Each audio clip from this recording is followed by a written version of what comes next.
Hi, I think we are live. Imagine that. Welcome to the Brides March. Welcome, Laura Finley, my dear friend, and one of the main organizer, the woman that has carried the College Brides Brides March here in South Florida.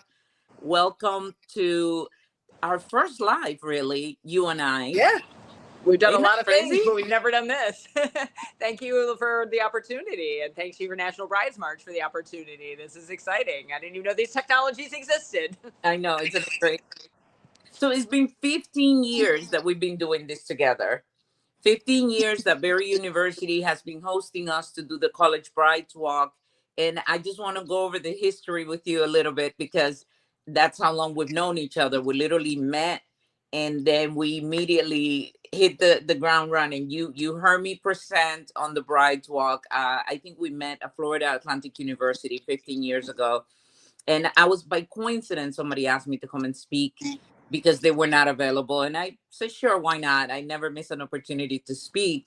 And that's how you and I met. I presented right after you. And then you tell the rest of the story. Yeah, I remember that very vividly. I was there presenting also, but we had not crossed paths, although I had heard of your work a little bit, but not all the full details. But immediately I was like, oh, we need to bring this Brides March idea to a university. Like, I mean, we both talked about the fact that college students are so uniquely at risk for abuse, and yet they don't often have these kind of events or even like awareness efforts on campus, or when they do, they're kind of limited and often really weak. And so we were just like, we're going to bring this straight up to them. And I remember like within months, we had this crazy plan that we eventually adapted a little bit, and it was still crazy. Year one was still crazy, but it could have been crazier. But yeah, and I love the fact that we like got so quickly close as friends, but also as like partners in crime on this, and Yeah. pulling in other people that were there at FAU who invited us, like Madi and Freddie, and reaching out to other colleagues in the area to like assemble like a team, a mighty team to do it. So beautiful memories.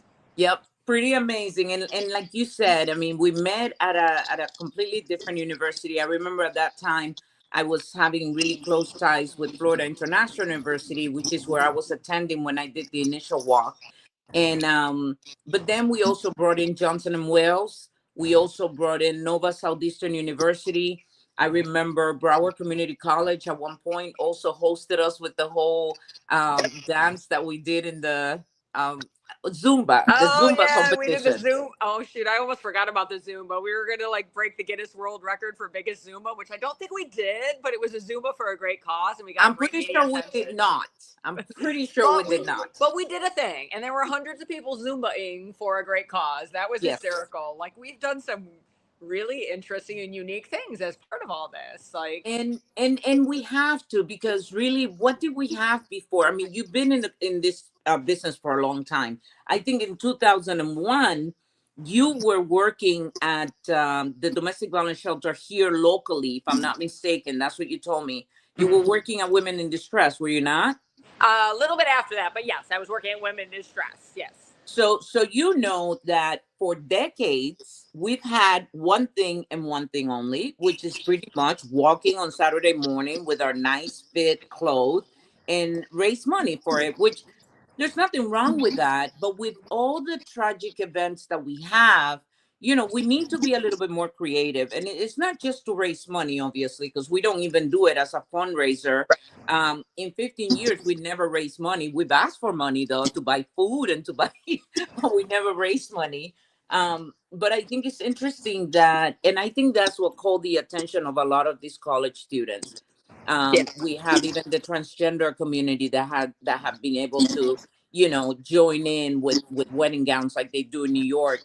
And it's just such an event that for them, they can taste it, they can touch it, they can feel it. So Yeah. tell me a little bit about what kind of feedback did you get from your students after the event? You know, it's always so interesting because they struggle with how to articulate how they feel about it, which is totally understandable because it's such a somber issue and it's so emotional. And so many of the students who come and participate have experienced abuse or have lived with families with abuse, know somebody. So it can be really raw and, as we all know, Yeah. triggering and traumatic. But at the same time, I think we try to bring a positivity in the sense that you're part of something here, and you're whatever little bit you're doing is raising awareness right now. So they struggle. They almost want to be like, it was kind of fun, and then like, well, fun's not the right word, which it's not, but like they experience something emotional and feeling good when they participate. And I just love, love, love. Josie, you'll remember, obviously, I think it was our first year, if not our second, when we had one student of mine who got involved because he got some service learning hours and some credit and whatever. And we kind of, enticed it a little bit. And then he was so moved by it that he came back every year when he did not have to for class. And then he brought his mother from Chicago, and you housed his mother when she came here. And I remember the year that he and his fellow male colleagues dressed in suits and ties and distributed roses along the walk. And like, those stories are just the heart, like that kid participated, maybe whatever, just for class credit. And all of a sudden it moved him. And that's just so beautiful. Yeah. We definitely have history. Even some of the athletes, we had the cheerleading team come out. The media has gotten a tremendous coverage, as well as the city of North Miami, the police department, the city in itself getting us the permits, because like you said, the first year we went way over the top. Do you remember? Remember when we were talking? We decided to touch 3 universities, right? From Berry University to Johnson and Wales to FIU North, for a grand total of 10 miles. Was it? Yeah, something like 10. Yeah. And we were like, we're good. And remember, we went on a trial walk, and it was you and Adrian and Stephanie and me and several of the other organizers. And we were like, we're fine. And then the students started coming, and they showed up in heels and stuff. And we're like, oh, you guys, come on now. No, but we did have the fire rescue, and we did have the big bus. We had a sag wagon. But it almost feels like every year we lower the miles, either we become older and less tolerant, or the students become smarter and less willing to walk that far. Well, it is true. In this year's, in the last couple of years, we've done more of the outskirts of campus versus straight through town. But the outskirts of our campus at Berry University, for folks who aren't familiar, we're right in the heart of Miami Shores. And so we see there's a lot of pedestrians, there's a lot of traffic, there's a lot of that we do reach people outside of our little hubbub of the campus. So like it does still serve the purpose of being public, even though it's not quite as long as it once was, Yeah. And it makes it, I think, more amenable to a lot of students who are like, I can walk a couple miles, but maybe not 10. And remember, Josie, you remember when we originally were like, oh, we should walk from FAU in Broward to Berry, like 31 over across 2 different counties. And we're like, no, maybe we shouldn't do that. We always think big when we're together. There's no doubt about it. And it's not just you and I, like you said. It's Ali, Allison, Maddie. I mean, my Miami crew is pretty amazing, just like the New York crew, just like the New Orleans crew. And I think that's the beauty of it. Gladys Ricard was such an amazing woman, and so diverse. And she was such a host, from what I gather, from what the family have told me, that I can see her wanting to have different people in different cities doing different things. But her niece now has taken over, and she's the executive director. And we're trying to bring all these walks together. Obviously, we have the umbrella in New York, where she's the executive director. And we want to make sure that all these different organizations are showcased in the platform that she's creating, because they all are serving the same story. They all are using her aunt as a way to promote peace in relationship, as well as to promote awareness on how it is that we're going to help these abusers stop this type of behavior.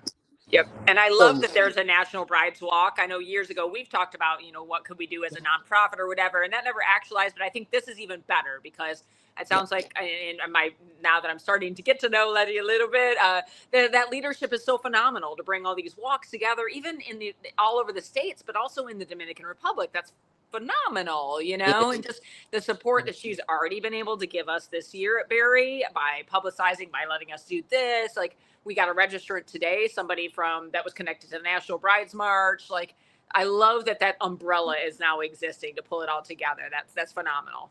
I love the term National Brides March. I know if Letty is watching, she knows that it touches me because you know, you have to be very careful. When I got this vision to do this, I obviously didn't know the family, and I've always been very, very careful as well as very territorial in the sense that I don't want anybody to take it as their own because it only belongs to them, right? They're the one that had the biggest loss. So, but you know, a movement that is led by survivors is difficult because they have to be ready. I mean, these young women were teenagers when this happened, getting ready to go into college. Um, as a matter of fact, Letty in particular, that were both, you know, in high schools, and I think Marianne had already started college. So, you know, we had to wait. And here it is, 25 years later, we're going into the 26th year. They, you know, Letty has always been in the background. She's always been involved. I think it's just harder for her to be at the front. But now she is, and I love it. National Brides March. Yeah, that's what we're going with.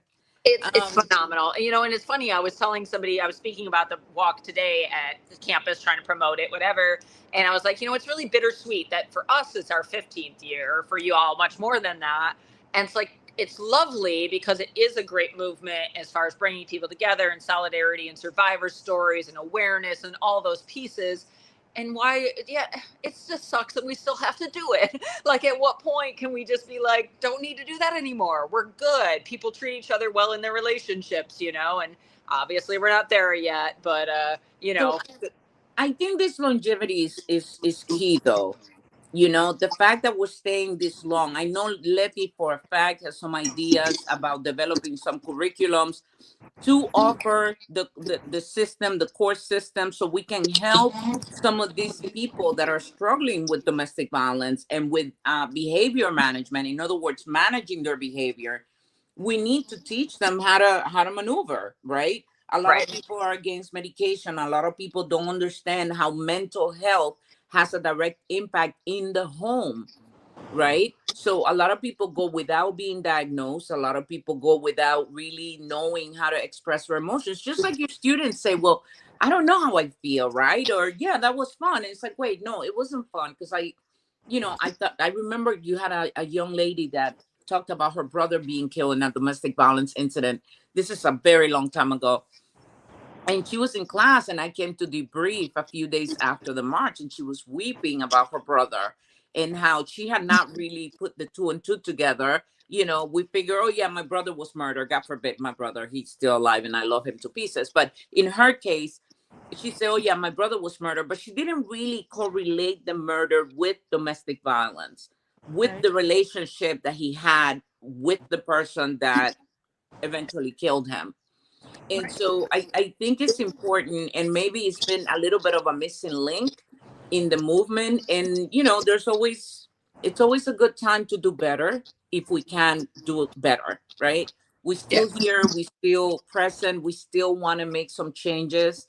Um, but we know that we are in a period in our country where things are going a little backwards when it comes to benefits. And when we met this week, you said some really interesting things. Can you bring us up to date about some of the things that are happening within the domestic violence movement, the grants and the new laws that are being kind of massaged? Yeah, so you know, our current administration has, at the start of it, has decided to define gender as only the traditional binary of what you were sexually born with, sex organs, and not accepting gender identity. And so within that, there have been a number of limitations about what is acceptable that are gender related grants and activities. That's one part of it. They've also attempted, and with executive orders and other things, to limit diversity, equity, and inclusivity efforts that often include things like gender equality, that where some of the like domestic violence services and grants come from. So there's been effort, you know, they've actually like limited some of the grant fundings through the Victims of Crimes Assistance Act that go directly to states to help victims of domestic violence.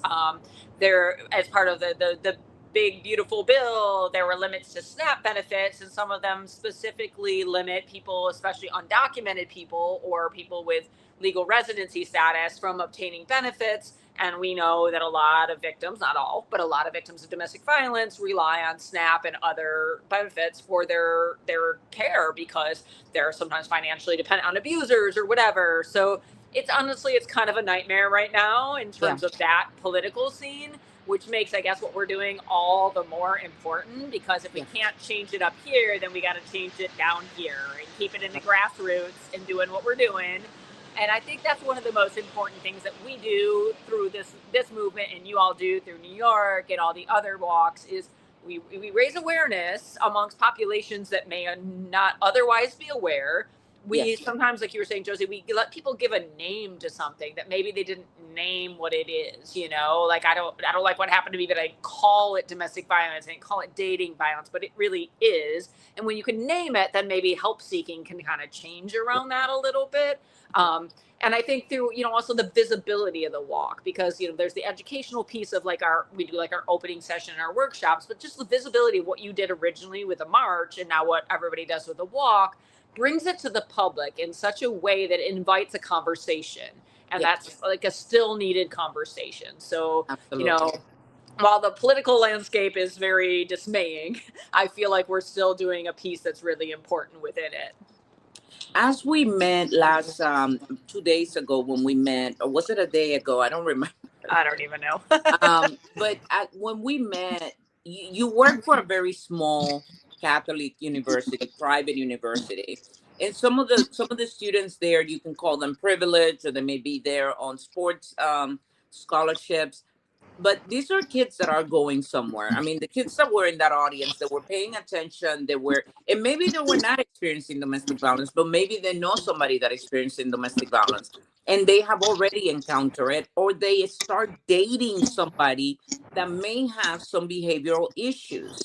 If we don't know what that behavior can do. So, for example, I work at a maximum security facility here in South Florida. So I usually see a lot of guys that come, and these are from colleges in the nearby area. Well, you know, she started slapping me, and I try to grab her hands to put her down. Can't do that. You cannot do that. And I could say, well, this guy's making up stuff. I'm not gonna believe him, except that I can have 20 guys coming in 1 month telling me the same thing. So I have to believe that something is happening between our couples that is not healthy. And she may not think, if in fact she is doing that, and a student may not think that, or a female teenager or grown woman may not think that that's unhealthy, but it is unhealthy because now with the immigration issues that we're having, if your next door neighbor hear you talking loud, which is a thing within the Spanish community, as you know, because you know me, you know I'm loud. So we could be having the best talk ever, right? And I'm being loud. The police comes. Now they see me in tears and they see that something is broken. Somebody's going to jail. Yep. And that's so tragic in so many respects.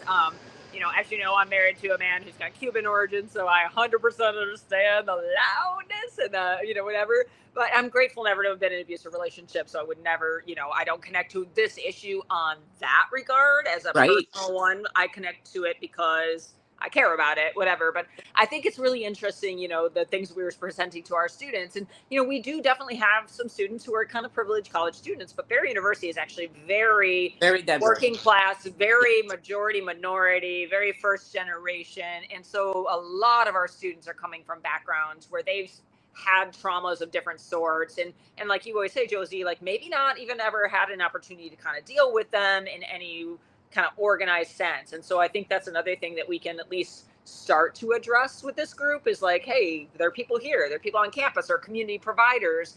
You know, one thing I'm really happy about this year, and we've always done it to some degree, but we're doing a little expanded thing, is like kind of a resource fair at the end of the event where We've got, Josie, you'll be there with your book, which you need to talk more about. Letty will be there with stuff. I work with a group called No More Tears. We'll be there. We have campus resources. So hopefully, we'll round out the day that if there are students that are like, hey, wow, that's something in my past or in my current, and I need help, or I know somebody who needs help, we'll be able to immediately like kind of connect them to that. And I know that's always been really something we've been conscious about doing. Like, you can't bring these issues up and then be like, well, deal with that tomorrow, like, yeah. Yeah, So, we let them go with a handful of resources where they can go and get services. yep. And speaking about that, about the program itself, one of the things that I really enjoy, and of course that's all you because you're the professor. You have a doctorate degree in sociology, but you're a criminal justice buff as well. So and then you're an activist, and then you're a mom, and then you're all these parts, but you bring them all together because every walk you're other pieces there, your other half is there. So I love about that. I love that about you, working with you. But one of the things that you have managed to do very well that I have not seen done in any other walks is the workshops.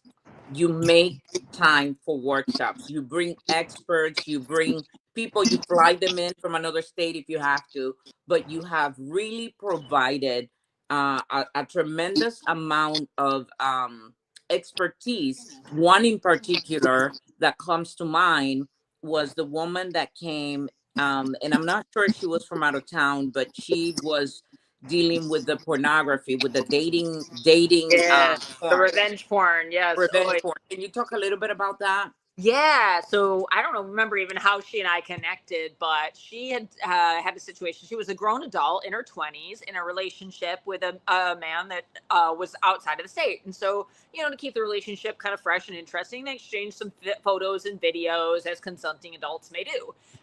They broke up, she thought, amicably, and none the wiser. All is good. Next thing you know, people alert her to the fact that there are images of her all over the internet that have been like nude photos, doctored up images, like really, disgusting things. And she's just like, I know the only person I gave this to was this person.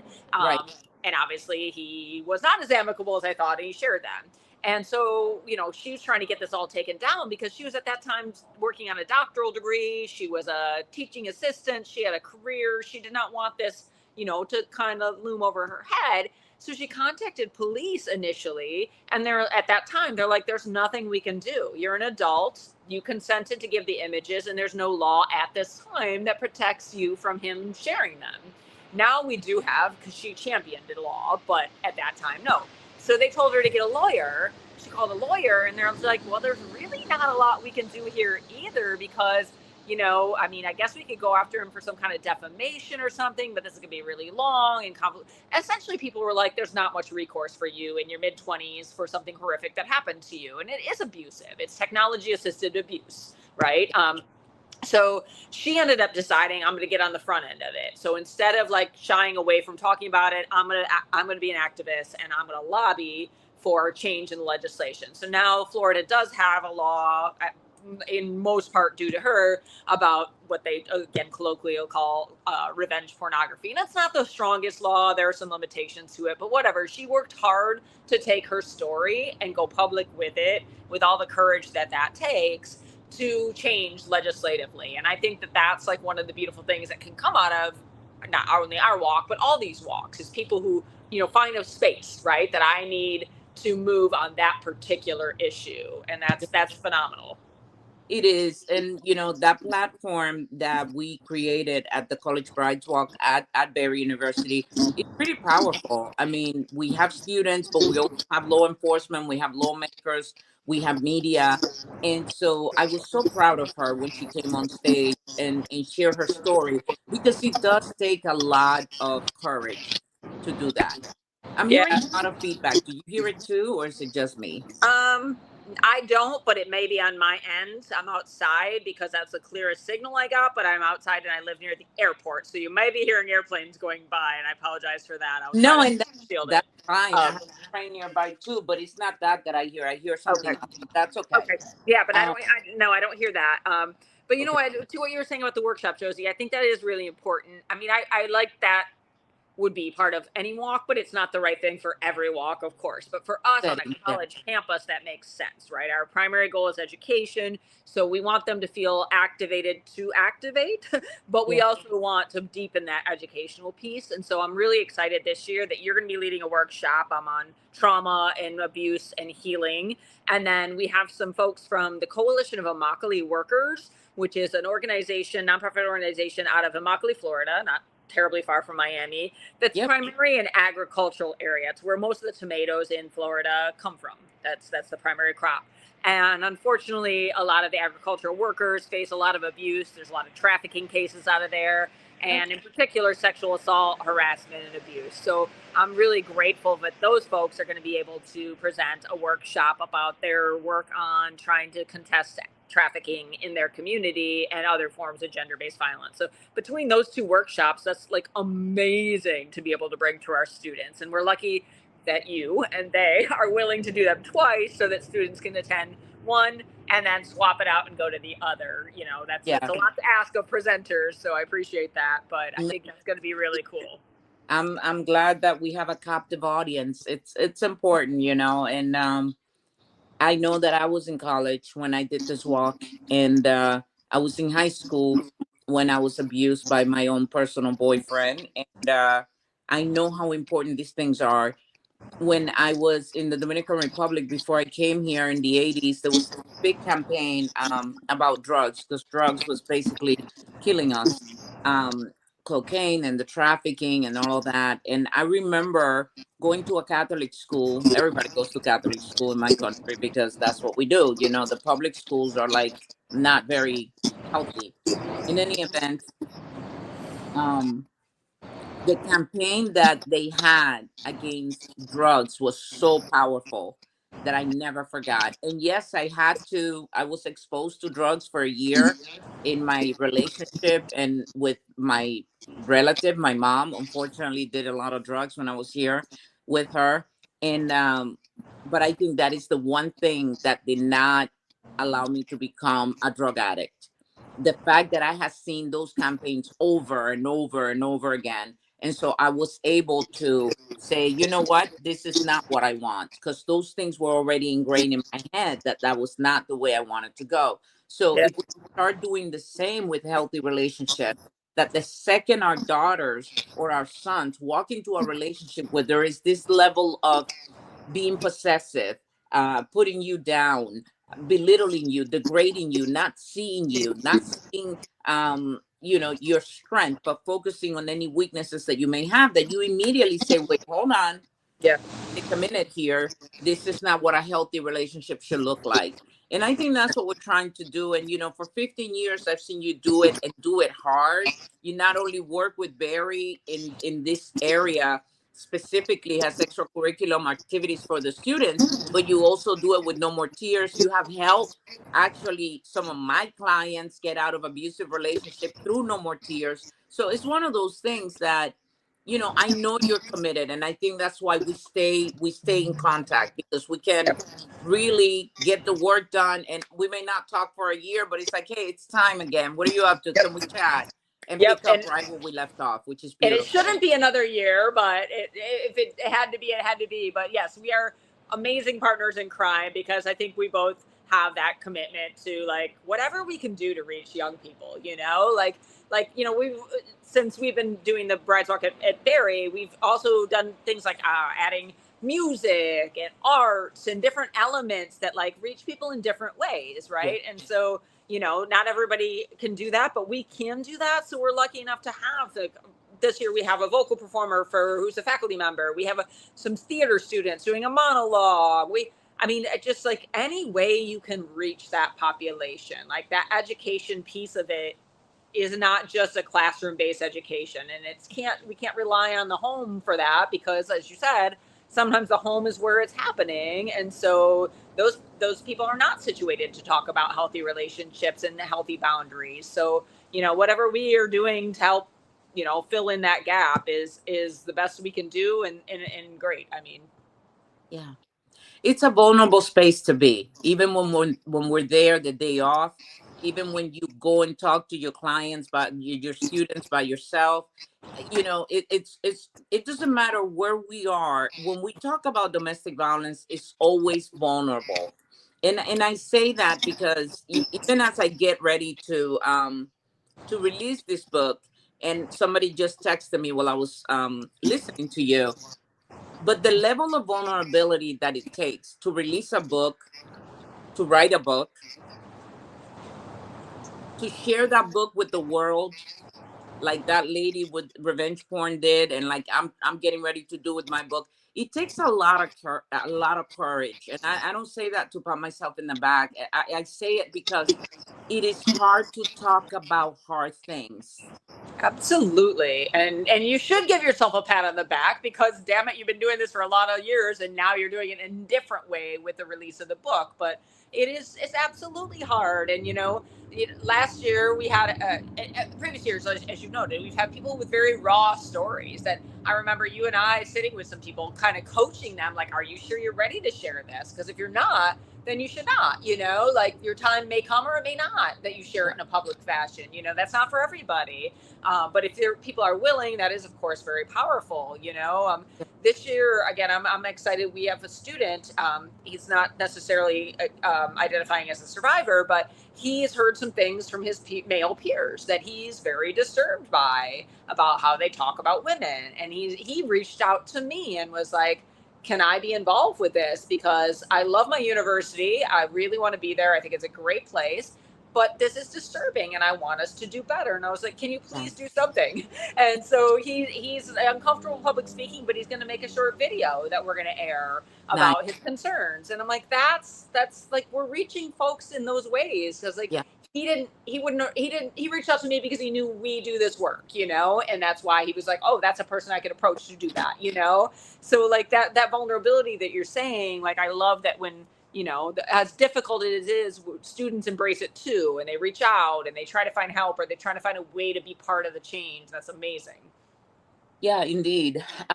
In 2020, and I wanna touch on this because I did get some books mailed to me today, and it's funny because I already got a book that I purchased, so I got it yesterday, and I had this person with me. She's all 10 years old. We're not gonna mention any names, and she was supposed to be recording, and I'm not sure what happened to the recording, so I have another one here that I'm gonna open. But the story about the cover of this book is very special to me.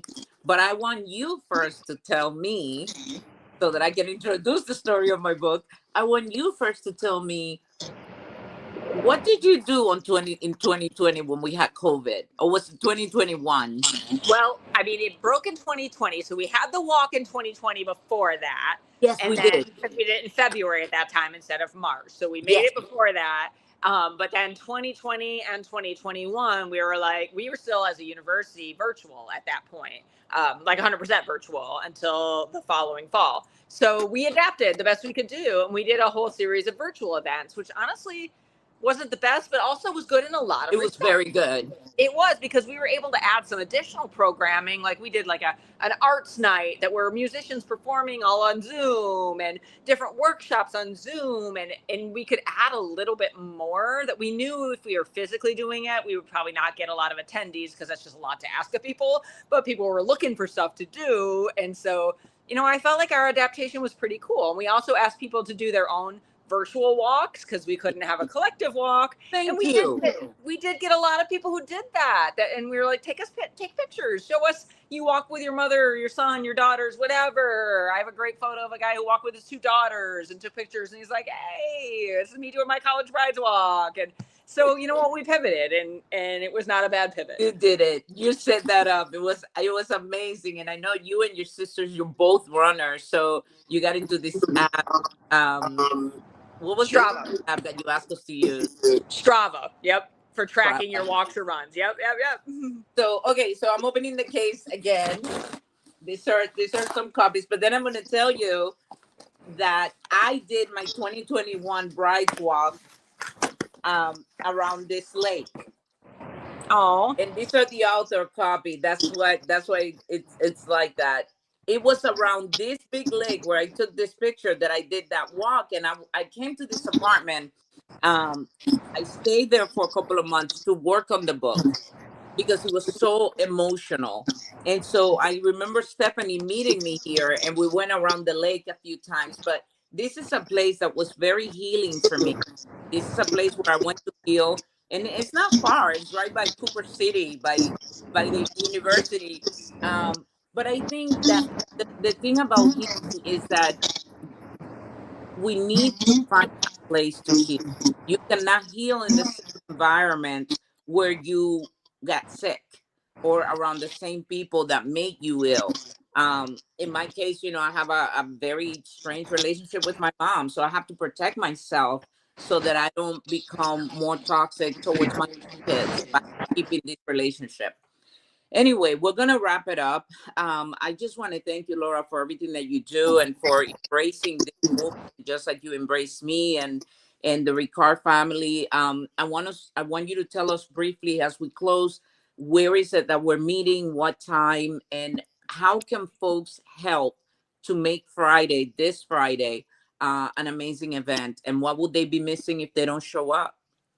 well, first of all, you're amazing. I mean, none of this would be happening without you and our meeting and the serendipity of all that and us deciding we're going to go do some crazy adventures every year together. So I appreciate that, and I'm so excited for your book. But yeah, real quickly, I guess. So Fridays is at Barry University. That's in Miami Shores. Main campus of Barry University. If anyone wants to Google it, you'll find it easily. We start off at 10 a.m. and we start in Broad Auditorium. If you get to campus, you could always ask anybody to find it. It's a major fixture on campus. And from 10 to 11, that's where we have our opening session. We've been doing that every year, where we have survivors, activists, these performances, kind of just like setting the stage. Josie will be speaking. I'll open some things. We have the student from Barry I mentioned, a variety of other components of it. From 11 to 12, we'll leave from that auditorium and walk around campus, and I will lead that, although I'll need your help on that, Josie, because I'm limping a little bit. But Yeah. we will. Our walk is shortened, as Josie mentioned earlier, but it's still a pretty it's a nice enough walk that reaches some different audiences along the way, and we'll chant some things as we go. Break the silence, no more violence, these kind of things. If the weather is permitting, the plan is when we land back on campus close to noon, we will have what we call a die-in, which we will all take a moment of silence and lay on the lawn in front of another major part of our campus as a tribute, to those like Gladys and the estimated 1,400 other people a year who die from domestic violence in this country. If the rain is bad, we may just have a moment of silence standing, and that's where we're going to ask Letty to say a few words as well. Then from 12 to 1 and 1 to 2 in the same hall right where we'll be, and again, I can provide more information if anybody needs, we're going to have these workshops that we mentioned. So Josie will lead hers at both times, one block and then a second block repeated, so folks can attend that one and then the other one and switch off, kind of thing. So Josie will lead the one, and then our folks from the Coalition of Immokalee Workers will lead one about the trafficking issues that I mentioned before. So both, again, repeated. So ideally, our students and attendees can do both. And then we'll end in that same hall. It's called Thompson Hall. It's main part of campus, with our resource fair from 2 to 3. If anyone wants to attend, you literally don't even need to register. Just show up. Yeah. We have room in the auditorium for 1,000 people, and if we can fill that like we once did, we really did years back. Several times. Good problem to have, and if and we will make it work no matter what. So if anyone needs to contact me, you can reach out to me. I'm going to say my number real quick. It's 954-592-7893, or you could email me, LFINLEY @barry.edu. I know Josie's been sharing information. I know National Brides Walk and Letty have been sharing information. So if anyone has questions or wants more information, I can provide that. But we're just super, again, excited is a weird word, but we're looking forward to hosting again this year this amazing experience and bringing together all these amazing activists. And for me, the first time to meet Letty, which is phenomenal after all these years of doing this. So So let me tell you why it is exciting, because it is exciting. I don't want you to feel any type of way about saying that. It's exciting because we know we're saving lives. It's exciting because we know we're improving quality of life. It's exciting because we know we're creating a space where people can come and simply just be in any position that they're in, whether they're in pain, whether they're in grief, whether they're in joy, whether they're like, I got the hell out of that crazy relationship. Then we're there with them to hold that moment for them. So, we lost Gladys, and yes, we keep losing amazing people, and we keep losing some young men also that are trying to defend their mothers, and that's becoming a thing. And Yep. I don't want that to be a thing. These young men are literally having to get their fist out to protect mom from some crazy ass boyfriend. Forgive my French, but I Yep. know exactly what that feels like when you have to be in a home witnessing your mother get a black eye, a busted lip, a broken rib. That's not okay. It's not okay for a young girl going to high school. It's not okay for a young man going to high school. And this book has a lot of pain in it, and I didn't write it for people to feel sorry for me. I wrote it for people to understand what happens when we don't do our work. When we don't do our work means I'm not responsible for what my mother did to me or didn't do to me, but I am responsible for getting myself right so that I can be a better mother for my daughters, a better friend for people like you, Laura, and people like Letty. I don't want to be an overreactive human being that freaks out, if somebody asks her out on a date or, ask her for $10. I don't want to be that person, but there's a lot of work that needs to be done. So I hope that this book serves that. Tomorrow we're going to have a few copies. I did not get the shipment on time. It will get here next week, unfortunately, but we probably will have a QR code for people to reserve it or to pre-order it, which is Yep. what we're aiming to do. That's So amazing. And if I could just say one more thing, I know we want to wrap up, but I really appreciate that you brought it back around to men as well, to men who are traumatized or because they've experienced abuse or are trying to intervene in abuse so we definitely always have tried to focus on that, and I really appreciate that about our work effort. Like I remember I think it was the first year, for maybe sure. I first or know what second, you're thinking we about. had the young man from Johnson and Wales who was so Yep. courageous to speak, and he was so raw and whatever. Yep. This year we have the student I mentioned from Barry who's concerned, but we also have an alumni from Barry who experienced same-sex abuse and went on to start a nonprofit organization to help folks in the same situation. That's phenomenal, and I Yeah. think that what we talked about this the other day, right? How like the bridal image maybe sometimes can reconfirm to people like this is a woman's issue, and we're not doing it for that reason. We're doing that to stay true to Gladys and her Yes. memory and her honor and the Yes. movement. But I think we've always been very intentional about saying, men, please, we know your victimization, we know your trauma, we are inviting you to be here and to be in the space and to be helpful with this. And I think that's always been really successful because of the way we've approached that. So I love that you brought that back up. We can't do it without them. Absolutely.